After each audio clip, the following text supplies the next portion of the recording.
या हम लोगों ने सीव अपना सीविंग या स्क्रीनिंग की थी, उसके बाद मिक्सिंग वगैरह की थी, ये टॉपिक्स हो गए हैं न। लास्ट जो अपना यूनिट आता है वो है सेपरेशन प्रोसेस। सेपरेशन प्रोसेस के अंदर डिफरेंट तरीके से हम लोग सेपरेशन करते हैं, जैसे फिल्ट्रेशन है, उसके अंदर क्रिस्टलाइजेशन, डिस्टिलेशन, ठीक है, और सेडिमेंटेशन। इनमें ये जो सिस्टम है ये एक सेपरेशन प्रोसेस के अंदर आते हैं। बेसिकली इनमें तीनों में हम उस तरह के सिस्टम को सेपरेट करते हैं, उस चीज़ों को सेपरेट करते हैं जिनके अंदर लगभग वो या तो मिले हुए हैं।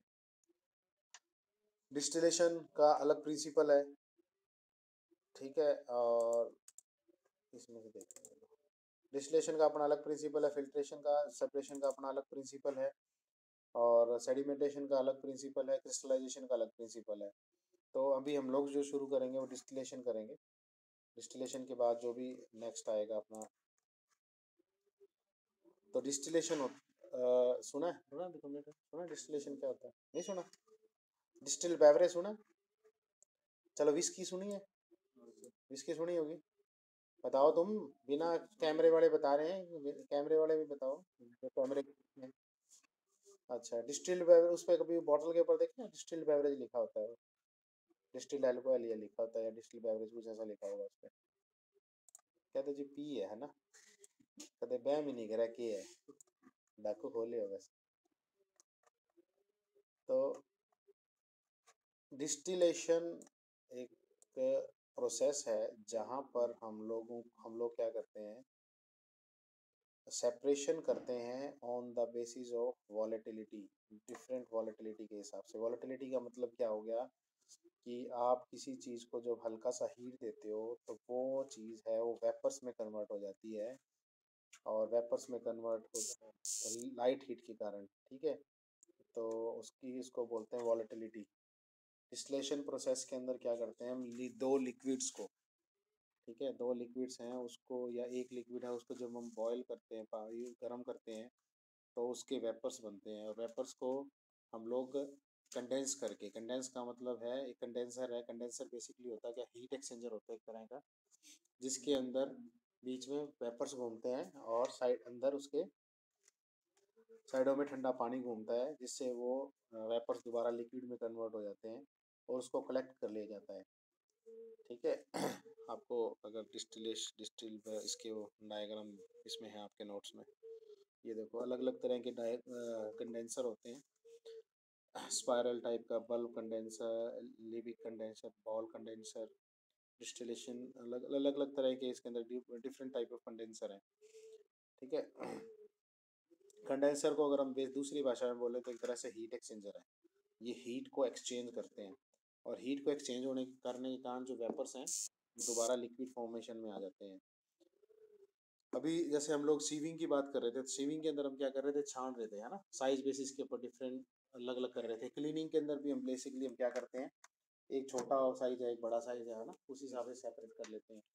और लेकिन अगर आप डिस्टिलेशन की बात करें, अब मान लीजिए मैंने दो लिक्विड को मिक्स कर दिया, ठीक है, अब उसको तो छान के नहीं साफ कर सकते, तो उसके लिए हम जो प्रोसेस अपनाएंगे डिस्टिलेशन, क्योंकि वहाँ पर हम लोग अगर पानी है, मान लो पानी के अंदर मैंने कोई चीज़ मिला दी और उसके बाद उसको अगर छानना पड़ गया, छानेंगे तो दोनों लिक्विड हैं, छानेंगे नहीं आपस में, ठीक है। तो इसके अंदर हम क्या करते हैं, दोनों लिक्विड हैं, उनके अंदर से उनकी वॉलेटिलिटी के हिसाब से, वॉलेटिलिटी का मतलब है कुछ ऐसे लिक्विड होते हैं जो बहुत थोड़ी हीट के ऊपर वॉलेटाइल नेचर ज़्यादा होता है, थोड़ी सी हीट के कारण क्या वेपर्स में कन्वर्ट हो जाते हैं, और कुछ ऐसे हैं जो नहीं होते, थोड़ा टाइम ज़्यादा लेते हैं, बॉइलिंग पॉइंट थोड़ा सा उनका और हो जाता है। तो उस बेसिस के ऊपर हम लोग इसको सेपरेट करते हैं। और इसका जो रेगुलर अगर एग्जांपल आप जो डेली यूज़ करते हो, इसकी तो चलो मजाक की बात है, कई लोग यूज़ नहीं करते, कई बियर पीते हैं, ठीक है ना। अच्छा, तो जो अपने पेट्रोल डीजल ये सारे क्या है, इनको भी डिस्टिलेशन प्रोसेस के हिसाब से ही क्या किया जाता है, सेपरेट किया जाता है, ठीक है। और अलग अलग तरह के डिस्टिलेशन सिस्टम है इसके अंदर, आपको और अपन डीपली आगे करेंगे। डिस्टिलेशन अलग अलग तरह के सिस्टम है, जैसे सिंपल डिस्टिलेशन देखो, उसके अलावा फ्रैक्शनल डिस्टिलेशन। फ्रैक्शनल डिस्टिलेशन जो अपने एल्कोहल सॉरी हमारे जो ये पेट्रोलियम प्रोडक्ट हैं अपने, वो फ्रैक्शनल डिस्टिलेशन से सेपरेट किए जाते हैं। उसके अलावा steam distillation. Steam distillation basically use की जाती है वहाँ पे जहाँ पे जो हमारा मटेरियल है वो थोड़ा क्या कहते हैं उसको, हीट हीट सेंसिटिव, ज़्यादा हीट सेंसिटिव होता है, जैसे फ्लेवर्स वगैरह। उसके अलावा एक आती है वैक्यूम डिस्टिलेशन।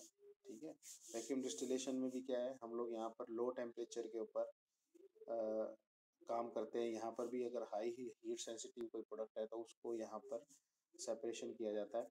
वैसे तो डिस्टिलेशन प्रोसेस और भी कई तरह के हैं, लेकिन हमें हमारे जो कॉमनली यूज़ होते हैं इंडस्ट्री के अंदर, फूड इंडस्ट्री के अंदर, ये 3-4 तरह से हैं। सिंपल, फ्रैक्शनल, वैक्यूम और चौथा कौन सा है, स्टीम डिस्टिलेशन। ठीक है, और डिस्टिलेशन प्रोसेस के अंदर, इसके अंदर एप्लीकेशंस क्या है। Distillation in flavour industry, flavour industry जो होती है उसके अंदर यूज़ किया जाता है। विस्की इंडस्ट्री के अंदर इसको यूज़ किया जाता है। हाँ, उसके अलावा एनालिटिकल टेक्निक्स हैं, अलग अलग तरह की रिसर्च सिस्टम में यूज़ किया जाता है। हाँ, मिल जाना चाहिए। Separation by membrane distillation, water जो पानी होता है, सिंपल डिस्टिलेशन के अंदर जो पानी है, अगर पानी को अपने बॉईल किया और उसके वेपर आए, वेपर को कन्वर्ट कर लिया, मतलब वेपर को दोबारा लिक्विड में कन्वर्ट कर लिया, वो एक सिंपल डिस्टिलेशन होती है। ठीक है, आपने देखा भी होगा गर्म दूध वगैरह का जो दूध का पतीला होता है, गरम गरम उसको ढक लगा देते हैं ऊपर ढक्कन, तो उसके बाद जब उसको पलट के देखेंगे ढक्कन के ऊपर तो उससे पानी आ जाता है। ठीक है, तो वो जो पानी है वो एक डिस्टिल, एक प्रकार से प्योरेस्ट फॉर्म ऑफ लिक्विड होती है। ठीक है, उसके अलावा फूड इंडस्ट्री, जूस कंसनट्रेट वगैरह के अंदर भी फ्रैक्शनल डिस्टिलेशन का यूज़ किया जाता है। Purification of volatile aromatic chemicals को भी यूज़ किया जाता है। सॉल्वेंट्स को एक्सट्रैक्ट करने के लिए भी इसको यूज़ किया जाता है। ठीक है, और डिस्टिलेशन प्रोसेस के अंदर हम लोग अगर बात करें, इसमें डेफिनेशन दी है क्या?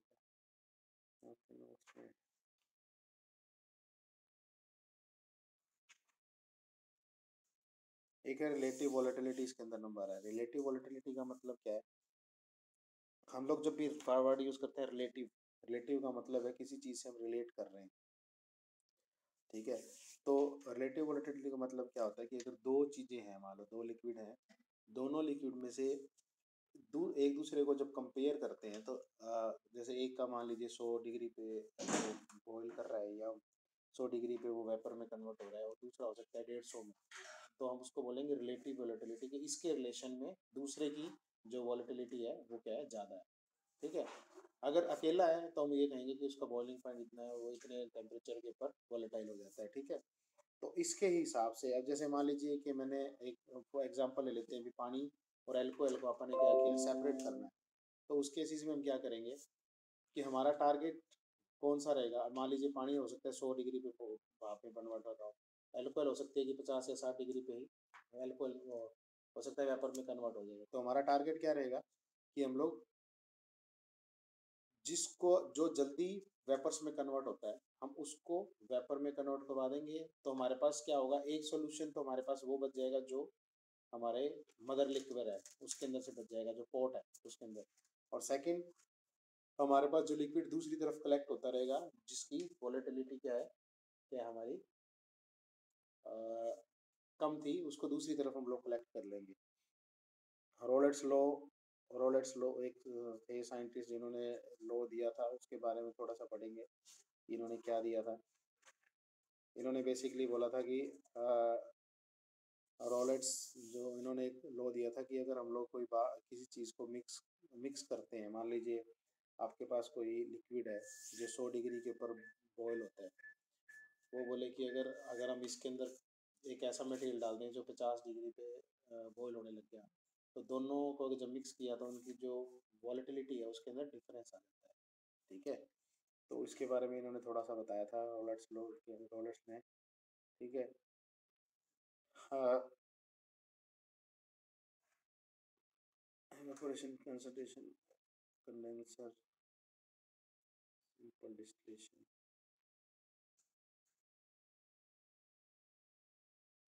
सिंपल डिस्टिलेशन के अंदर जो एम होता है हमारा, बेसिकली सिंपल डिस्टिलेशन के अंदर एम हमारा सिर्फ ये होता है कि हमारे पास एक सिंगल लिक्विड है, ठीक है, और उसके अंदर हमें एक मतलब एक मदर लिक्विड हो गया, उस मदर लिक्विड से हमारे पास को हमें केवल एक ही चीज़ को सेपरेट करना है, मतलब उसके अंदर अदर कोई लिक्विड नहीं है सिंपल डिस्टिलेशन के अंदर। ठीक है। जबकि अगर फ्रैक्शनल डिस्टिलेशन की बात करें, यहाँ पर हमारे पास जो मदर लिक्विड है उसके अंदर कई प्रोडक्ट हमारे पास हैं। जैसे हम लोग पेट्रोलियम प्रोडक्ट्स की बात करें तो एक ही हमारे पास क्या है, वो कच्चा तेल होता है, उसके अंदर क्रूड ऑयल के अंदर से हम लोग डीजल भी, केरोसिन भी, गैसोलीन भी, पेट्रोलियम भी सब निकालते हैं। ठीक है, इसको बोलते हैं फ्रैक्शनल डिस्टिलेशन। यहाँ पर क्या है, हर हर जो रॉ मटेरियल इसका प्रोडक्ट है, पेट्रोलियम प्रोडक्ट का, गैसोलीन का या केरोसिन का या डीजल का, सबका जो टेम्परेचर है वो डिफरेंस है, टेम्परेचर डिफरेंट है।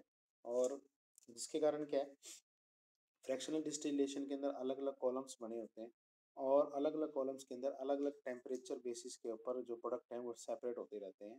आपको जो डायग्राम स्क्रीन पे दिखाई दे रहा है, देखो इसके अंदर क्या है कि जो प्रोडक्ट सबसे लो टेम्परेचर के ऊपर बॉयल हो जाता है वो सबसे ऊपर में क्या होता है, सेपरेट होता है। ठीक है।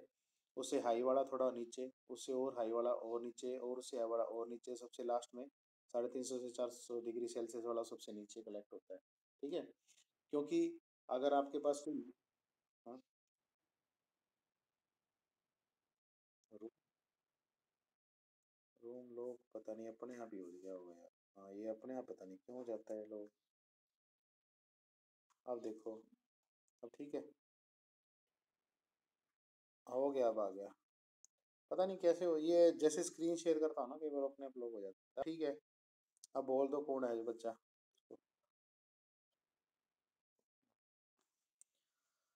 जैसे फ्रैक्शनल डिस्टिलेशन के अंदर क्या है, लो टेम्परेचर के ऊपर जो है वो सबसे ऊपर रहेगा। क्यों रहेगा? क्योंकि अ, उसको थोड़ी थोड़ी सी हीट मिलेगी और वो सबसे टॉप पे चला जाएगा और बहुत जल्दी इवेपोरेट होना शुरू हो जाएगा। ठीक है। और अगर उसके बाद अगर हमारे को ये जैसे इन्होंने रेंज दी है, पेट्रोलियम गैसेज है वो 40 डिग्री या इससे नीचे पे ही टेम्परेचर पे वॉलेट मतलब वो हो जाती है, वेपर्स में कन्वर्ट हो जाती है। गैसोलीन या पेट्रोल की बात करें तो 40 डिग्री से 170 डिग्री के आसपास की रेंज होती है। और हम लोगों को, हाँ, केरोसिन की बात है। हाँ, इसके बाद केरोसिन हो गया, केरोसिन के बाद डीजल है, डीजल 250 से 350 डिग्री सेल्सियस है। तो अलग अलग तरह की है। फ्रैक्शनल डिस्टिलेशन बेसिकली वहाँ पर यूज होता है जहाँ पर हमारे पास एक मदर लिक्विड है और हमें कई सारे प्रोडक्ट्स हैं उनको सेपरेट करना है। स्टीम डिस्टिलेशन है, उसकी कुछ एक लिमिटेशन होती है। स्टीम डिस्टिलेशन के अंदर अगर मान लीजिए दो हमने एक लिक्विड डाल रखा है, उसमें दो चीज़ें हैं और दोनों के जो टेम्परेचर डिफरेंस है वो काफ़ी कम है। मान लो एक तो 90 पे हो रहा है और एक 95 या 100 पे हो रहा है, तो 10 डिग्री का डिफरेंस हो गया। तो उस 10 डिग्री डिफरेंस के कारण जो प्योरिटी आनी चाहिए वो कई बार नहीं आ पाती। तो हमें कई बार क्या करना पड़ता है, डबल डिस्टिलेशन करना पड़ता है। डबल डिस्टिलेशन का मतलब क्या है, हम लोगों ने जैसे ये लैब स्केल का जो आपको डायग्राम इसके अंदर दिखा रखा है, ये डिस्टिलेशन फ्लास्क है, यहाँ से जो वेपर कन्वर्ट हो गए यहाँ पर आएंगे, इसको कंडेंसर बोलते हैं। ठीक है। और कंडेंसर से ये किसमें कन्वर्ट होगा।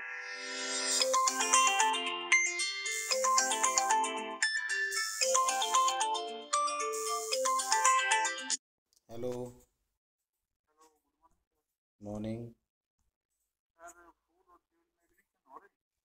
बिल्कुल। सिविल का नहीं पता, फूड में पता है, फूड में हो रही है। सिविल में तो शायद, सिविल में तो शायद सीट फुल होगी थी, एक आधी पड़ी थी वो। दो अपन फूड में पड़ी हैं, 3 पड़ी हैं। है कोई क्या? भेज दे फिर, आजकल में वो भी भरने वाली है क्योंकि कल मेरा फ़ोन आया था 2 बच्चों का। हाँ, 2 बच्चों के लिए फ़ोन आया था। ठीक है।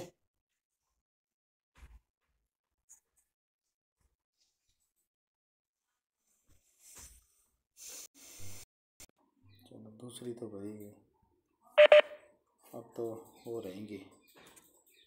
क्या बोलते हैं उसको, EWS और ये DFW। तो ये डिस्टिलेशन फ्लास्क है बीच में अंदर, ये वाला डायग्राम है, ठीक है।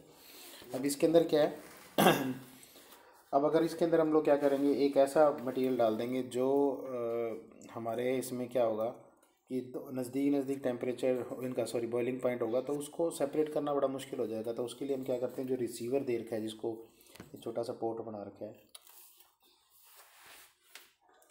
ये यहाँ पर जो कलेक्ट होगा, इसको फिर हम दोबारा इस तरह के डिस्टिलेशन फ्लास्क में डाल देंगे और फिर दोबारा इसको क्या करेंगे, हम लोग डिस्टिलेशन इसकी करेंगे। तो डबल डिस्टिलेशन इसको बोल देते हैं। वो स्मॉल स्केल था, सिंपल डिस्टिलेशन। ये लार्ज स्केल के अंदर कुछ इस तरह का डायग्राम होता है। और एप्लीकेशंस आप लोगों को है purification of organic liquids and non wallet, separation of volatile constitutes from non volatile, recovery of alcohol in preparation of dry extracts. उसके बाद स्पिरिट डिस्टिल्ड वाटर के लिए, डिस्टिल्ड वाटर अच्छा ये बताओ, डिस्टिल्ड वाटर क्यों यूज नहीं करते अभी पीने के लिए, क्यों नहीं करना चाहिए? चलो कल के लिए क्वेश्चन है अभी तुम्हारे लिए कि डिस्टिल्ड वाटर तो देखो प्योर होता है ना, इम्प्योरिटी नहीं होती उसके अंदर, लेकिन फिर भी कहा जाता है कि डिस्टिल्ड वाटर को पीना नहीं चाहिए, वो पीने के काम का नहीं होता। क्यों नहीं होता, कोई बताएगा? हम जब पानी को बॉईल करेंगे, जो वेपर्स आते हैं वो प्योरेस्ट फॉर्म में होते हैं। हम कह सकते हैं कि कसम बहुत प्योर है, और आप पानी को भी कहते हैं कि इम्प्योरिटी नहीं होनी चाहिए, कोई कचरा नहीं होना चाहिए, लेकिन फिर भी हमें से ये कहा जाता है कि उसको पीना नहीं चाहिए। कोई बता सकता है? 11-12 बने जने हैं आज, बड़ा अच्छा लग रहा है कि 11 और 13 बच्चों की क्लास लग रही है आज। शायद उसमें मिनरल्स ऐड नहीं होते होंगे। हाँ, वो क्योंकि उससे क्या होता है, वो मिनरल्स वगैरह फ्री होता है, और जब हम कंज्यूम करते हैं तो वो बॉडी के अंदर बल्कि जो मिनरल्स हैं उनको डाइल्यूट कर देते हैं वो। और इसीलिए जो डिस्टिल्ड बेवरेज है, मतलब जो डिस्टिलेशन जो वाटर है, डिस्टिल्ड वाटर है, वो यूज़ किया जाता है बेसिकली लैब्स के अंदर एक्सपेरिमेंट पर्पज़ के हिसाब से के लिए। तो फ्रैक्शनल डिस्टिलेशन है। फ्रैक्शनल डिस्टिलेशन का ये बेनिफिट है, यहाँ पर फ्रैक्शनल डिस्टिलेशन होने के कारण कि हम लोगों को अगर 2 या 2 से 3 प्रोडक्ट अगर सेपरेट करने हो तो उसके लिए हमें बेनिफिट मिल जाता है। उसके अलावा जो थर्ड अपनी थी स्टीम डिस्टिलेशन। स्टीम डिस्टिलेशन के अंदर बेसिकली होता क्या है, यहाँ पर हम लोग स्टीम का यूज़ करते हैं, डायरेक्टली हीट नहीं करते हमारे लिक्विड को, ठीक है। यहाँ पर क्या किया जाता है कि इसके अंदर दूसरा डायग्राम होगा इसका, अच्छा दूसरा डायग्राम नहीं है, देखो इसमें लिखा हुआ it is use for distillation of water immiscible liquid of high boiling point, तारपीन और बेंजीन। उसके अलावा इसके अंदर आपको एक डायग्राम दिखाते हैं पहले। इसके अंदर ये देर का steam generator, steam distillation operators है, कंसिस्ट ऑफ ए जनरेटर वगैरह जो भी है होता है इसके अंदर, एक डायग्राम दिखाएंगे फिर आपको।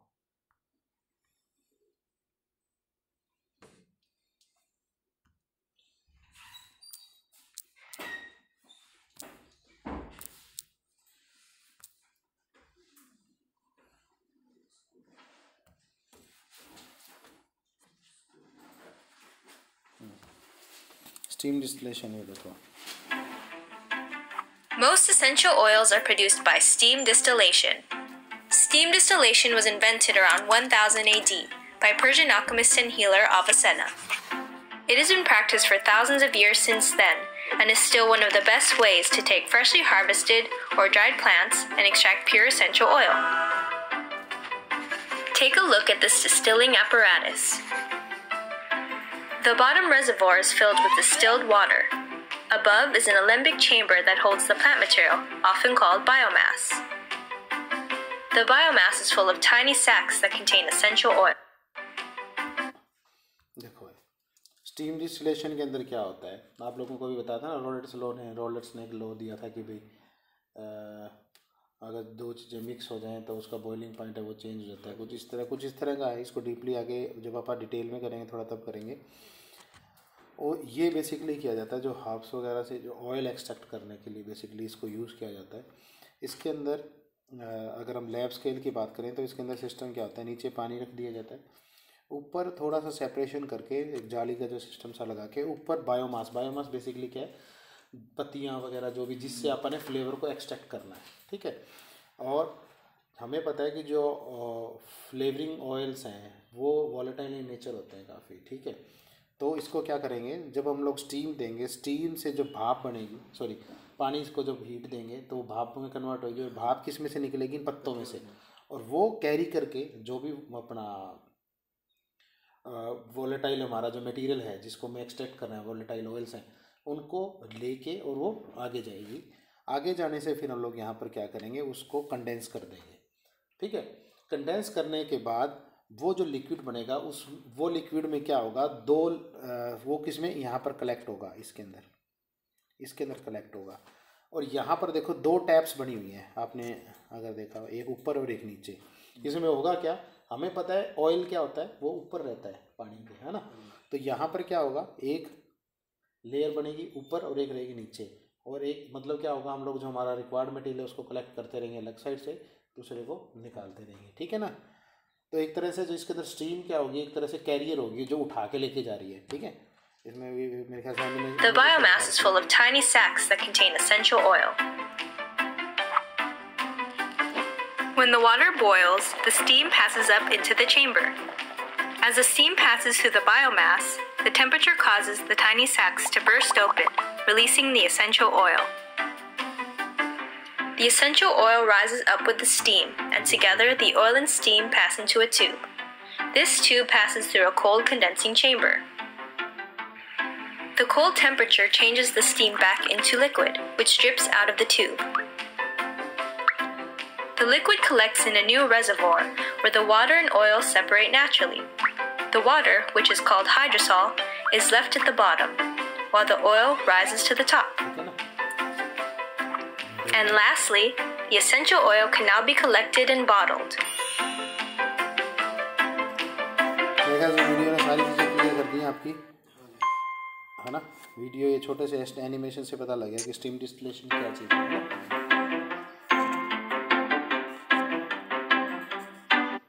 पता लग गया अभी क्या, कैमरे के पीछे वाले लोगों?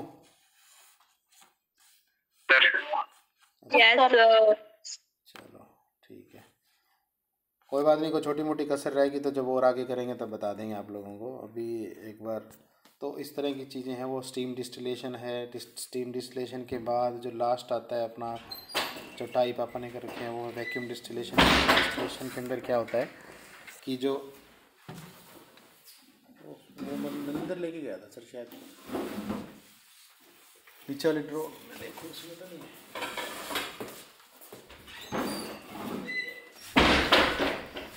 वैक्यूम डिस्टिलेशन है। वैक्यूम डिस्टिलेशन के अंदर यहाँ पर जो मेन मुद्दा होता है वो होता है कि टेम्परेचर, अपने को पता है जब पानी को आप बॉयल करते हैं तो कितने पे टेम्परेचर पे बॉयल होता है, वो 100 डिग्री के ऊपर, ठीक है। लेकिन अगर हम उसके ऊपर से एटमॉस्फेरिक प्रेशर को रिलीज़ कर दें, कम कर दें, तो वो बॉइलिंग, क्योंकि क्या होगा जब हम पानी को बॉयल करते हैं, बॉयल करने से क्या है, वेपर्स कन्वर्ट होते हैं, वेपर प्रेशर उन्हें डालते हैं। अब ये मान लीजिए वेपर प्रेशर है या एटमॉस्फेरिक प्रेशर है, मैं दोनों ऐसे डालूंगा जोर, जितना ज़्यादा मेरे ऊपर से दबाव आएगा मेरे को उतना ही जोर लगेगा ना उठने में। अगर मैं इसको रिलीज़ कर दूँ तो मेरा हाथ में चला जाएगा। तो सेम वेपर्स के अंदर है, अगर वेपर्स उसके ऊपर भी दबाव ज़्यादा है तो उसको बॉयल होने में ज़्यादा टाइम लगेगा। तो हम लोग वैक्यूम क्रिएट कर देते हैं। वैक्यूम करने से हम लोग को एक प्रकार से क्या कर रहे हैं, जो प्रेशर है एटमॉस्फेरिक प्रेशर को कम कर रहे हैं, ज़ीरो कर रहे हैं, जिसके कारण क्या है, वो लो टेम्परेचर के वाटर है वो वेपर्स में कन्वर्ट होना शुरू हो जाता है। ये बेसिकली हम वहाँ पर करते हैं जहाँ पर हमारा कोई ऐसा प्रोडक्ट है जो हाईली हीट सेंसिटिव है, और अगर ज़्यादा देर तक हम उसको हीट में रख दें तो वो ख़राब हो सकता है, या उसका जो नेचर है वो चेंज हो सकता है। तो ऐसी जगह पे इसको रखा जाता है। तो ये कुछ चीज़ें हैं हमारे डिस्टिलेशन सिस्टम के अंदर। काफ़ी बार क्वेश्चन आ जाता है स्पेशली कि अभी वैक्यूम डिस्टिलेशन के बारे में लिखो, स्टीम डिस्टिलेशन के बारे में लिखो। आपके एक्सपेरिमेंट फाइल में भी एक्सपेरिमेंट भी है, शायद शेयर किया मैंने, तुमने वो किया है क्या? तुम में से कौन कौन ऐसे हैं जिन्होंने गूगल क्लासरूम में अभी ज्वाइन नहीं किया? भाई कोई बता सकता है कौन कौन है?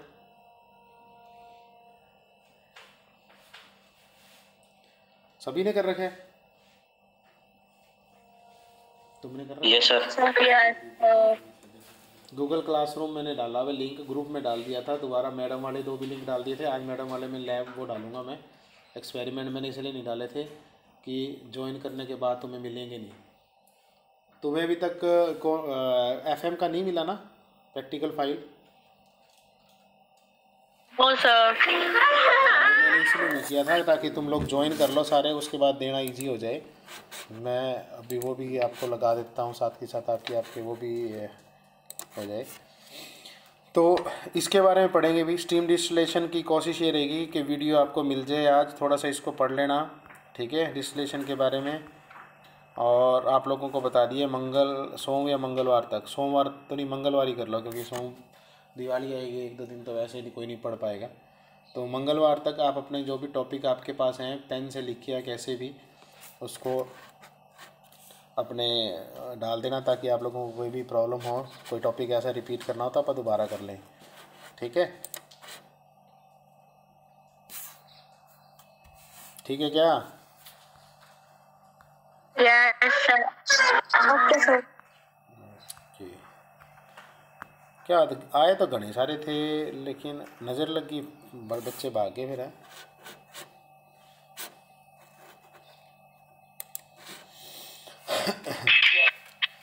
अरुण है, ब्रिजेश है, पारुल है, रेणु है, ऋतिक है, संदीप बिश्नोई और सौरभ। मुकेश वगैरह क्या बात आए नहीं हैं? जतीन भी नहीं आ रहा आजकल।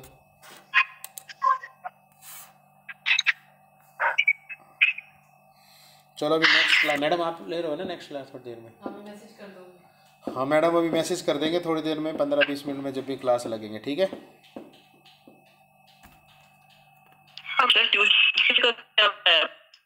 क्या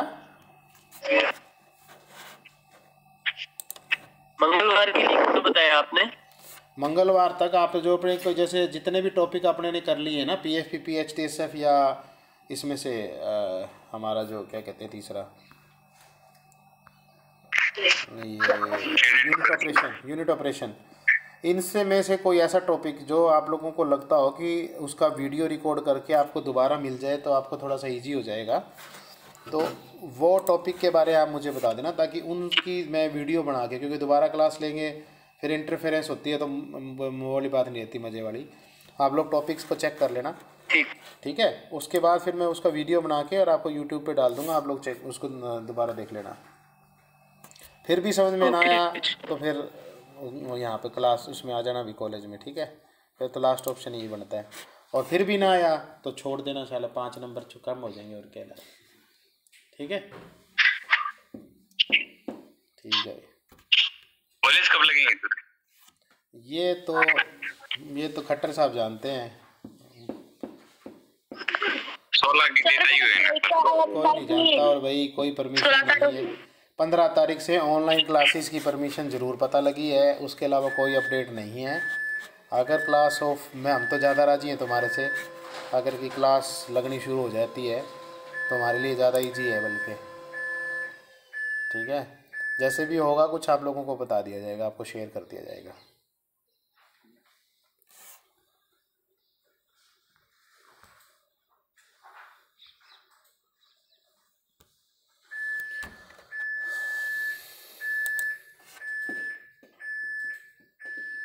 ज्वाइन नहीं किया इसका मतलब तुमने?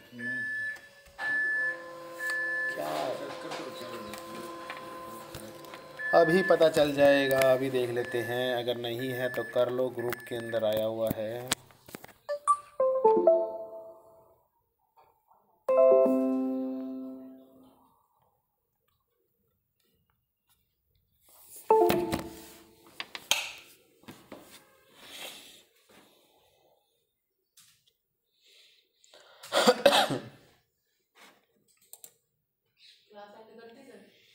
और फॉर्मल ही मिला थर्ड सेमेस्टर का। इधर से मिल जाएगा, इधर देख लेते हैं, इधर मिल जाएगा। एक कॉपी निकाल देते मुझे, उसमें नया नहीं, सारे फिल हो गए, आधे निकाल कर लेते। इसमें तो मैडम ने खुद ने नहीं किया हुआ, आपको इनवाइट किया है मैंने FM के लिए। मेरे पास तो कोई वो नहीं आया। बताओ, मैसेज आया हुआ आपके पास? नहीं आया सर। चेक तो करो। टीसीपी लैब देखें कौन कौन बच्चे हैं। 16 बच्चे। अरुण, ऋतिक, संदीप, विकल, अजय जांगड़ा, समीना जांगू, इनोसेंट जाट कौन है पता नहीं, हैप्पी जानी, मुकेश कुमार राय, मनीष, पारुल नेहरा।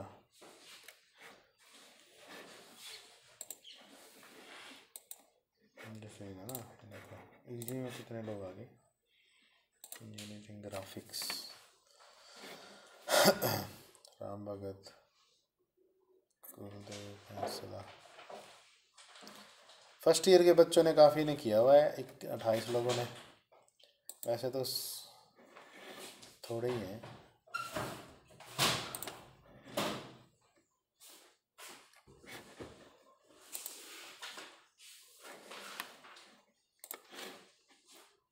ये देखो इसके अंदर है तो तुम्हारा गुरसाल वाला जाट तू है क्या? तुम तो कर रखा है एक तो, अभी किया है क्या? तो ये ज्वाइन करना, उसके बाद मैं आपको क्या करूँगा, पीपल्स मैंने ग्रुप में डाले हुए, देख लिंक। एफएम वाला ज्वाइन करिए एक बार।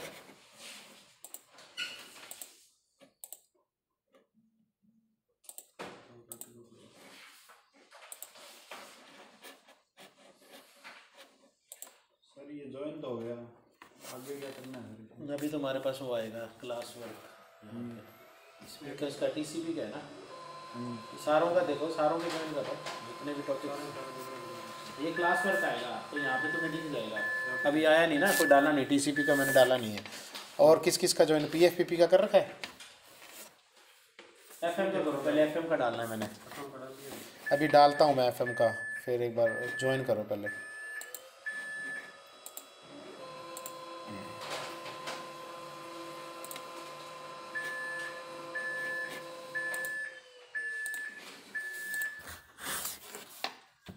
एक सेक्शन और 2 पिक की कॉपी ऐसे देते हैं ना सर?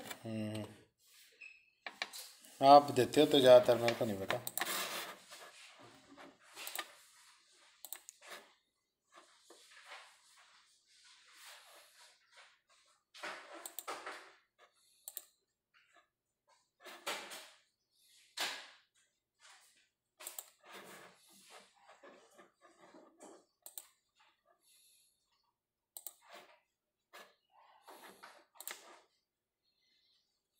कर लिया एफएम का? आई नहीं इसमें ना ग्रुप में, इसमें क्लासरूम में आया नहीं हुआ।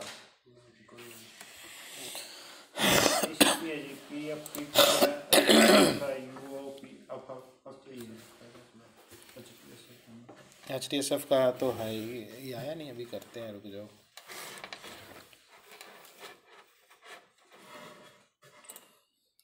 ऑल स्टूडेंट पोस्ट, अब इसको क्या है, लैब मैनुअल को कॉपी लिंक,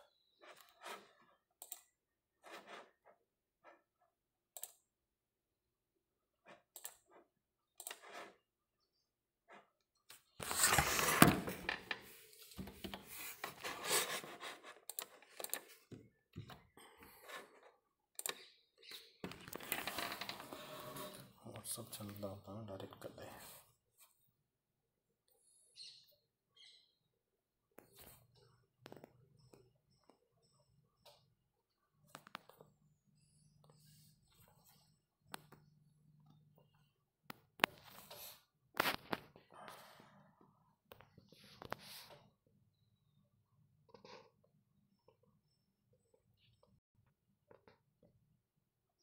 अब करो ज्वाइन।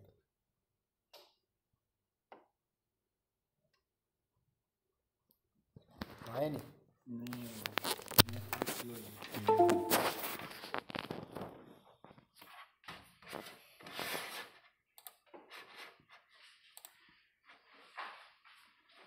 ये सर रखा हुआ है यहाँ पे भी, साइन करके मरीन करके आप भिजवा दें। और 9 अक्टूबर का बना लिया।